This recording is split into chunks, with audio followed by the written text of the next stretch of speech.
দেখো একটুখানি দুধ ছিল আর একটু চাল ছিল, তাই ভাবলাম সন্ধ্যের জন্য একটু টিফিন বানিয়ে নিই। এইটুখানি দিয়ে এইটুখানি দেখো পায়েস হচ্ছে। কাজু কিশমিশ কিছুই ঘরে নেই, সবকিছু ছাড়াই হচ্ছে, ঠিক আছে। খালি গোবিন্দভোগ চাল আর দুধটাই ছিল।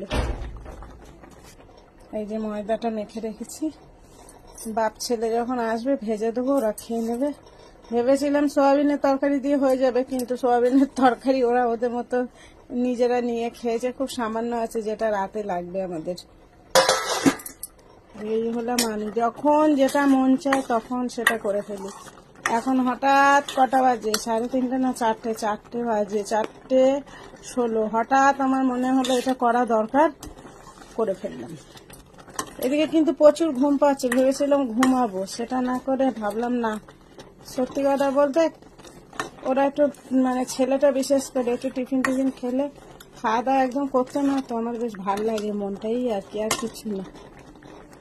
অনেক সময় দেখবে আমরা অনেক কিছুর জন্য প্রস্তুত হয়ে থাকি না, বাট আমাদের অনেক কিছু না, যে জিনিসগুলো আমরা মানতে পারি না, মেনে নিতে হয়। তো এমন অনেক ঘটনা থাকে যেগুলো না বলা যায় না, তো মানে সহ্য করা যায়।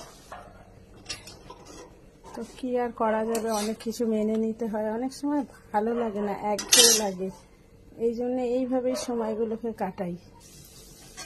আগে যখন একদম মানে অনেক কিছু ভালো লাগতো না, আগে কি কিছুদিন আগেও, তখন যেন তো হা হা করে ঘরের মধ্যে মানে ফাঁকা ঘর পেলেই চিৎকার করে কাঁদতাম।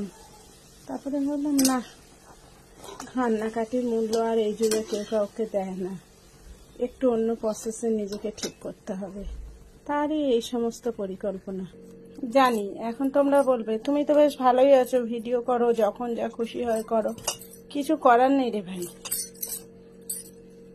তোমার আমার প্রত্যেকেরই মনের মধ্যে এমন কিছু কিছু যন্ত্রণা থাকে যেগুলো সত্যি কথা বলা তো আমরা সোশ্যাল মিডিয়ায় সবাই সবাইকে বলতে পারি না। তোমারও আছে, আমারও আছে, সবার আছে। তো যাক গিয়ে সংসার জীবনে অনেক সুখ দুঃখ, আর সব থেকে বড় কথা কি জানো, সবাই সবকিছু চেয়ে পায় না। তো এরকমই ভালো লাগে না, অনেক সময় ভালো লাগে না, তখন এইভাবে নিজেকে একটু ভালো রাখার চেষ্টা করি, এই আর কি। তো যাক গিয়ে অনেক কথা বললাম, বলতে বলতে এই তো টিফিন হয়ে গেল, সন্ধ্যের টিফিন। লুচিটাও ভেজে নিলাম, কারণ অনেক বাজে, দাদাভাই চলে আসবে, আর সঙ্গে গেল পায়েস।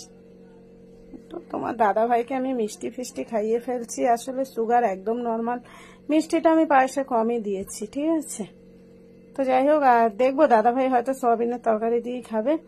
তো চলো বন্ধুরা, বিকেলে আরো বেশ কিছু কাজ বাকি আছে, টিফিনটা হয়ে গেল সারপ্রাইজ। তবে ভাই এইটা করার জন্য আমি 100 টাকা নেবই, আর দাদাভাই খুব খুশি হয়।